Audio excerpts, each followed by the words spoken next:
Hello दोस्तों, स्वागत है आप सभी का कृषि विज्ञान क्लासेस यूट्यूब चैनल पर। दोस्तों, हम बात कर रहे हैं बीएससी एग्रीकल्चर फोर्थ सेमेस्टर में agriculture economic and farm management subject की।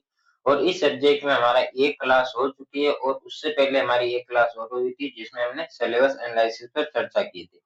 तो आज की क्लास में हम चर्चा करेंगे इकोनॉमिक एक्टिविटी एंड जो इकोनॉमिक अप्रोचेस यानी कि जो विश्लेषण और इसके साथ ही जो आर्थिक क्रियाएं होती है उनके बारे में हम आज की क्लास में चर्चा करने वाले हैं। इस टॉपिक से आपके एक क्वेश्चन बड़ा क्वेश्चन आपके जरूर पूछा जाएगा, इसलिए क्लास काफी इंपॉर्टेंट है।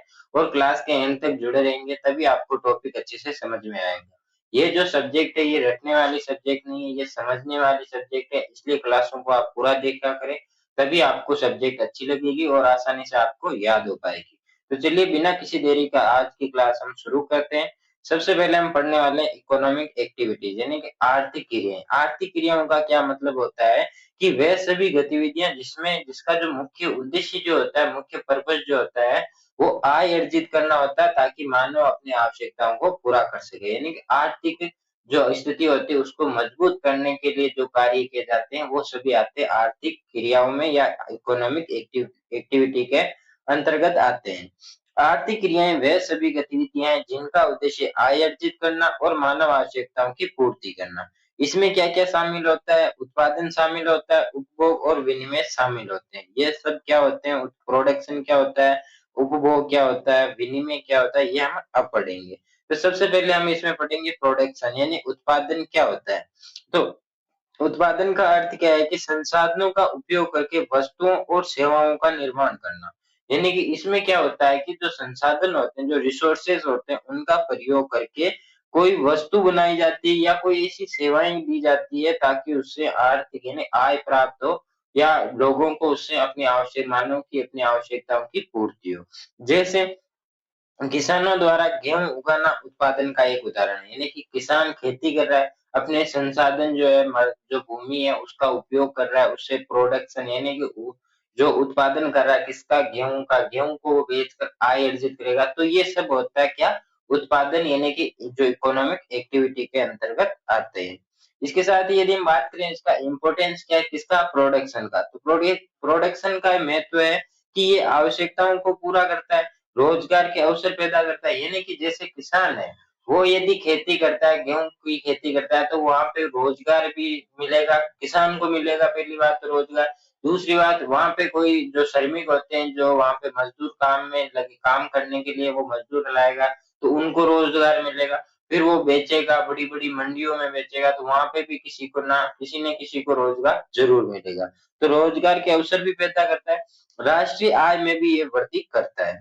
दूसरा आता है उपभोग। उपभोग का क्या अर्थ होता है कि जो उपभोग कर रहे हैं ना, जिसका ये मतलब उपभोग का अर्थ होता है वस्तु या सेवाओं का उपयोग करके आवश्यकताओं को पूरा करना। यानी कि जैसे हमारी आवश्यकता है कि हमें गेहूँ खाना होता है, यानी गेहूँ की रोटी हम खाते हैं, तो उसके लिए जो हम गेहूँ खरीद रहे हैं, यानी गेहूँ का जो उपभोग कर रहे हैं, वो आता है उपभोग के अंतर्गत। यानी कि जो किसान है, जो गेहूँ उगा रहा है, उसकी जो सेवाएँ थी, वो हम ले रहे हैं। यानी उसको आय प्राप्त हो रही है और हमको हमारी आवश्यकताओं को पूरा करने में वो सहयोग कर रहा है। एग्जाम्पल जैसे कपड़ा पहनना खाना खाना और कपड़ा पहनना उपभोग के उदाहरण हैं। जैसे कि गेहूँ चाहिए होते हैं, जो उत्पादन करता है, प्रोडक्शन जो करता है गेहूँ का किसान, वो बेचता है मतलब हमें बेचता है तो हम उससे खाकर या जो गेहूँ होते हैं उनका उपयोग करके हम अपनी आवश्यकताओं को पूरा करते हैं। किसानों को आय मिलती है तो वो अपनी आवश्यकताओं को पूरा करता है। महत्व क्या होता है? ये उत्पादन को बढ़ावा देता है, यानी कि जो प्रोडक्शन होता है उसको ये बढ़ावा देता है। इसके साथ ही जीवन स्तर को सुधारता है, बाजार में मांग उत्पन्न करता है। फिर आता है एक्सचेंज यानी विनिमय। विनिमय का क्या अर्थ होता है कि वस्तु या सेवाओं का आदान प्रदान करना। किस तरह से? इसका उदाहरण क्या होगा कि वस्तुओं का आदान प्रदान करना, जैसे कि जो कोई यहाँ पे पैसे देकर वस्तु खरीदना, यानी कि हम दुकान पे जाते हैं तो ऐसा तो है नहीं कुछ उसको देंगे ही नहीं, ऐसे सामान लेके आ जाएंगे, तो हम पैसे के बदले कुछ सामान खरीदते हैं या वस्तु खरीदते हैं। तो पैसे देकर वस्तु खरीदना विनिमय का एक उदाहरण है, जो आप भली-भांति जानते हैं। इम्पोर्टेंस क्या है? व्यापार को बढ़ावा देता है, बाजार प्रणाली को विकसित करता है और वस्तुओं को उचित वितरण सुनिश्चित करता है। तो ये हमारा जो टॉपिक था, क्या? इकोनॉमिक एक्टिविटी यानी आर्थिक क्रियाएं क्या होती है? आर्थिक क्रियाओं में क्या होता है कि जो संसाधन होते हैं उनका उपयोग करके वस्तु या सेवाएं बनाई जाती है, सेवाएं दी जाती है, ताकि मानव अपनी आवश्यकताओं को पूरा कर सके। जिसमें तीन जो आते हैं मुख्य स्तर, एक तो होता है उत्पादन, एक होता है उपभोग, एक होता है जो एक्सचेंज यानी विनिमय। यानी उपभोग जो उत्पादन आता है उसमें किसान गेहूं की खेती करता है, यानी संसाधनों का उपयोग करके वस्तु या सेवाओं का निर्माण करता है। उपभोग में हम उन सेवाओं का प्रयोग करते हैं और अपनी आवश्यकताओं को पूरा करते हैं। और वही एक्सचेंज का मतलब होता है पैसे देकर कोई वस्तु खरीदना।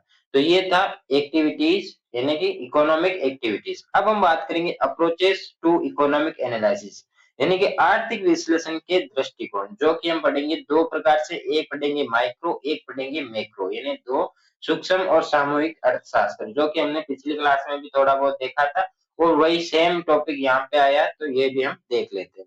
सूक्ष्म अर्थशास्त्र अर्थव्यवस्था की एक छोटी इकाई का अध्ययन होता है, जैसे कि कोई बाजार हो गया, कोई फर्म होगी।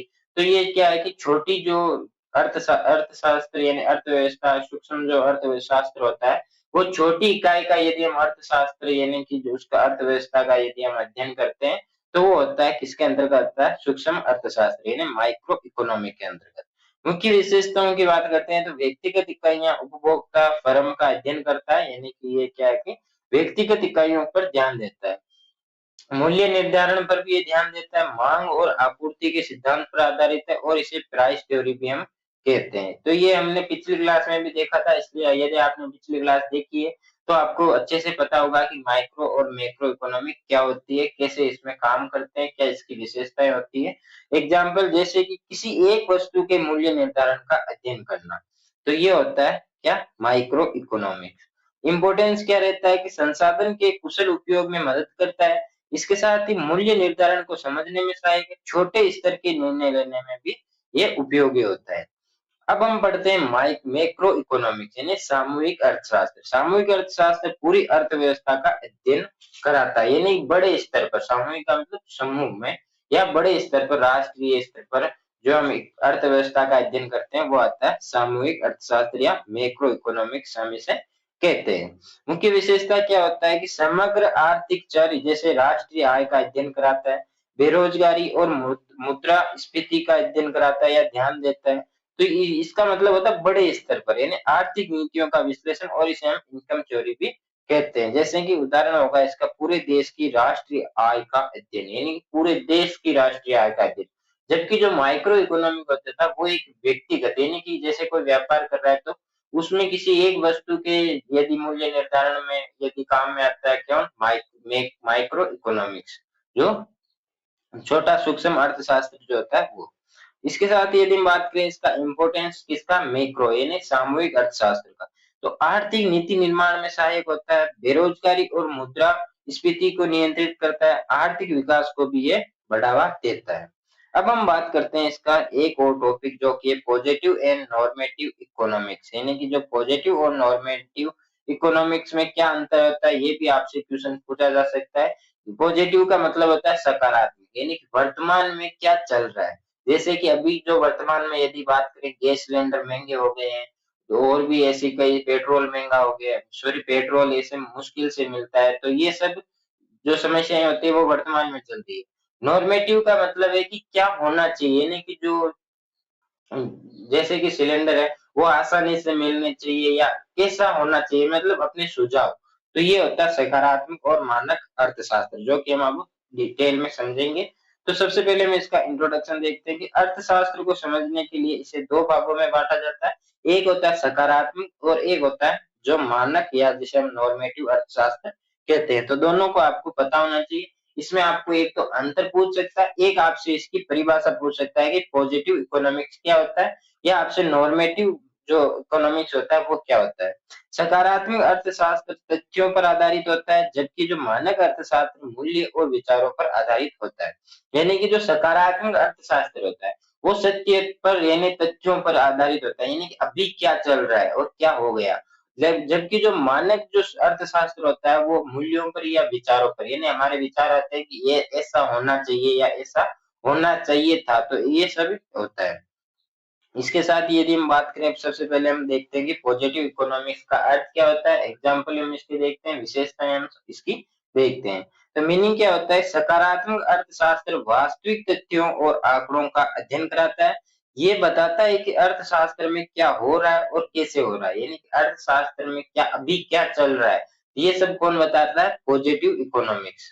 और इसके एग्जाम्पल की बात करें तो एग्जाम्पल इसका क्या होता है कि जैसे भारत में बेरोजगारी दर जो है वो 7% है, पेट्रोल के दाम बढ़ने से मांग कम होगी, और कर टैक्स बढ़ाने यानी कि कर बढ़ाने पर क्या होगा, सरकारी आय बढ़ती है, यानी कि जितना भी जो टैक्स वगैरह जो होता है यदि वो बढ़ाएंगे तो सरकारी जो आय होती है उसमें बढ़ोतरी होती है, क्योंकि जितना भी जो टैक्स होता है वो सरकार को ही जाता है।